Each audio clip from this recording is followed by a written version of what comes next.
রবিবার লোকসভায় ২০২৬-২৭ অর্থ বছরের জন্য কেন্দ্রীয় বাজেট পেশ করেন দেশের অর্থমন্ত্রী। কেন্দ্রীয় অর্থমন্ত্রী নির্মলা সীতারামন এই নিয়ে নবমবারের মতো বাজেট পেশ করেন।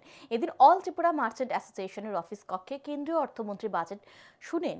অল ত্রিপুরা মার্চেন্ট অ্যাসোসিয়েশনের সদস্যরা উপস্থিত ছিলেন অল ত্রিপুরা মার্চেন্ট অ্যাসোসিয়েশনের সভাপতি তুষার চক্রবর্তী, সহসভাপতি মিন্টু কর, সম্পাদক সুজিত রায় সহ অন্যান্যরা। সুজিত রায় জানান, এই নিয়ে নবমবারের মতো কেন্দ্রীয় বাজেট পেশ করেছেন নির্মলা সীতারামন।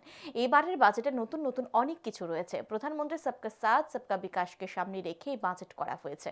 কেন্দ্রীয় বাজেটকে স্বাগত জানিয়ে দেশের প্রধানমন্ত্রী ও কেন্দ্রীয় অর্থমন্ত্রীকে ধন্যবাদ জানান তিনি।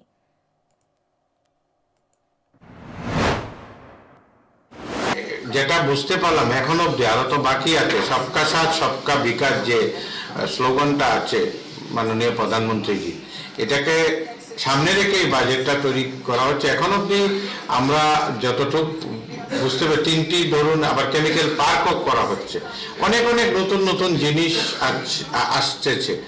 আমরা এখন অব্দি যেটা দেখেছি, আমরা ত্রিপুরার বাণিজ্য এবং শিল্প মহল এই বাজেটকে সাধুবাদ জানাচ্ছি।